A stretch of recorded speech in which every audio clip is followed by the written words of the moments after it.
बिस्मिल्लाहिर्रहमानिर्रहीम। अस्सलाम वालेकुम। This is Sadia Arshad. I am astrologer, NLP trainer and hypnotherapist. आज जनाब हम एक ख़ास टॉपिक पे बात करेंगे और ये वो टॉपिक है, ये वो कहते हैं ना कि एक सिनेरियो बना हुआ है जो कि कुछ नया नहीं है तो बहुत सालों से यही कुछ होता हुआ आ रहा है। और अगर आज के दिन में हम अपनी अपनी ज़िंदगियों में देखें तो ये शिद्दत के साथ है। और वो है क्या? एक ज़माना था कि जब हम लोग कहते थे ये कूफा के लोग हैं और इन्होंने ज़्यादती कर दी और मुनाफिकीन में से थे। अगर हम आज के दिन में अपने इर्द गिर्द देखें तो बड़े लोग कूफ़ी हैं और मुनाफिक हैं। आपके मुंह पे आपके साथ ठीक, जिसके तरफ दूसरी तरफ जाएंगे तो उनके साथ ठीक। तो मुनाफ़िकत इस हद तक बढ़ चुकी है कि इसको हम कहते हैं जहर बन चुकी है। और ये क्यों जहर बनी है? बेसिकली हमें फ़ेक लाइफ जीने की बहुत आदत है।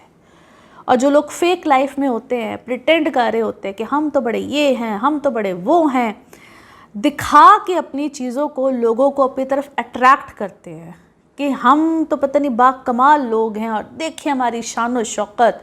और जो इनके झांसे में आते हैं, बेसिकली मैं उनको कहती हूँ कि यार कुछ ख्याल करो, कुछ ख्याल करो, हक सच की बात करो, कौन सही है कौन गलत है। एटलीस्ट इतना डिफरेंस करने की अक्ल और फहम हमारे अंदर होनी चाहिए। और जब कुछ लोग कहते हैं ना कि क्या फ़र्क पड़ता है, हम तो इधर भी मिलें उधर भी मिलें, क्या है हमारे साथ तो वो ठीक है, तो फिर मैं उनको कहती हूँ कि ये मुनाफिक है, ये कूफ़ी हैं। जब तक आपको ये पता हो, आपके सामने एक सिचुएशन हो, जैसे कूफा के लोगों के सामने भी एक सिचुएशन थी और उनको मालूम था कि इमाम जो हैं वो सच्चे हैं और वो जो करने चले हैं वो हक़ की बात है। उस वक़्त उनका साथ किस लिए नहीं दिया? डर से, खौफ से कि जो यजीद है वो पता नहीं क्या एक उसको गॉड फॉरबिड उसको खुदा का दर्जा दिया हुआ था, अल्लाह मुझे माफ़ करे। इसी तरह से हमारी ज़िंदगियों में बहुत से लोग खुदा बने बैठे हैं, जिसको मैं कहती हूँ उनको गॉड कॉम्प्लेक्स होता है कि हम पता नहीं खुदा हैं और हम जिसको जो भी ऑर्डर लगाएंगे, जो भी कहेंगे, वो हमारी इस चीज़ को पूरा करेगा। ऐसा नहीं है कि ये मैं कोई इस बिना पे कह रही हूँ कि पता नहीं ऐसा हो गया वैसा हो गया, नहीं। बहुत से जो लोग जब मेरे पास आते हैं और इस चीज़ को डिस्कशन में लेकर आते हैं कि देखिए हम क्या कर सकते हैं, अब देखे ना वो तो बड़ी हैसियत वाले हैं, देखे ना वो तो बड़े, तो मैं कहती हूँ कि हमेशा पहली आवाज़ उठाने वाला आखिर कोई तो होता है। और लुक एट ईरान, यहाँ पे अगर ईरान की मिसाल ना दी जाए तो बड़ी ही ज़्यादती है।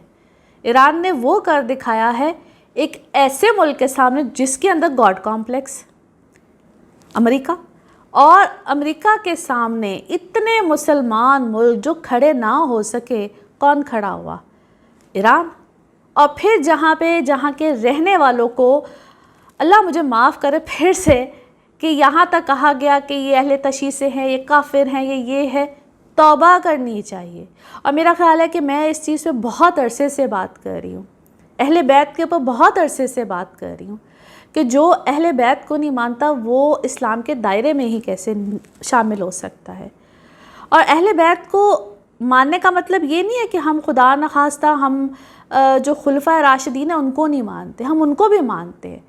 लेकिन जब ये सुन्नी और शिया का दरमियान एक दीवार खड़ी कर दी जाती है ना, और ये कहा जाता है कि अगर हम सुन्नी हैं तो हम हज़रत अली को नहीं मानेंगे, हम इमाम हसन हुसैन को, या अल्लाह मुझे माफ़ करे नबी पाक सल्लल्लाहु अलैहि वसल्लम और उनकी औलाद को पीछे कर देते हैं। और जो नबी पाक सल्लल्लाहु अलैहि वसल्लम के ही दोस्त थे ना, ये जितने भी 3 खलीफा जो हैं, चौथे तो हज़रत अली हैं ना, तो उनके बारे में कहा जाता है कि वो शायद उससे भी बढ़कर है। तो ऐसा नहीं है। पहले नबी पाक सल्लल्लाहु अलैहि वसल्लम, उनकी आल औलाद, उनका अहले खाना, और फिर उसके बाद कोई और दर्जा रखता है। तो पहले उस पर तो अपना ईमान मजबूत करें। मगर मुझे एक तरह से खुशी भी होती है कि बहुत से लोगों के अंदर इस बात की अवेयरनेस आई है। जब डिस्कशंस होती हैं, वो चाहे अहले सुन्नत से भी हो, मैंने उनके अंदर ये जो एक फ़र्क देखा है कुछ अरसे से, तो दिल को बड़ा इत्मीनान भी होता है कि हमारे अंदर, मैं ये नहीं कहती कि अहले सुन्नत से हूँ, मैं तो हमेशा कहती हूँ कि मैं अहले बैत से हूँ, क्योंकि जो नबी पाक सल्लल्लाहु अलैहि वसल्लम और उनकी आल औलाद को नहीं मानता वो فارغ ہے دنیا میں ہر طرح سے. تو ایٹ لیسٹ اس بات کی اویئرنیس کا آنا کہ ہم نے اس تفرقے کو ختم کرنا ہے، کیونکہ یہ مذہبی جنگ نہیں تھی، اس وقت میں بھی یہ مذہبی تفرقہ نہیں تھا، یہ پولیٹیکل ایشو تھا اس زمانے میں بھی، جس کو مذہبی رنگ دیا گیا اور پھر اللہ جانے کیا کچھ ہوا. جب ہم پڑھتے ہیں، تصدیق کرتے ہیں، ہم نالج لینے کی کوشش کرتے ہیں، میں بھی آپ ہی کی طرح ہوں، نالج لینے کی کوشش کرتی رہتی ہوں کہ پتہ چلے کہ ہم سے کوئی غلطی تو نہیں ہو رہی.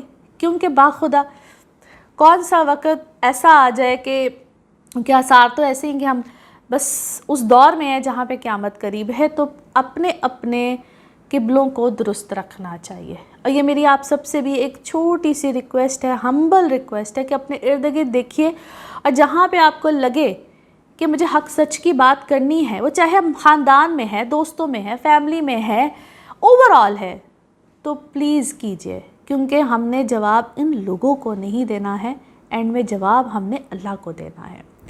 میں امید کرتی ہوں کہ میری یہ چھوٹی سی بات کہیں نہ کہیں دل اور دماغ پہ اثر کرے گی. امید رکھتی ہوں، دعا بھی کرتی ہوں، آپ بھی مجھے اپنی دعاؤں میں شامل رکھیے. پھر کبھی کسی اور اچھے ٹاپک کے ساتھ بات کریں گے. تھینک یو سو مچ. اللہ حافظ.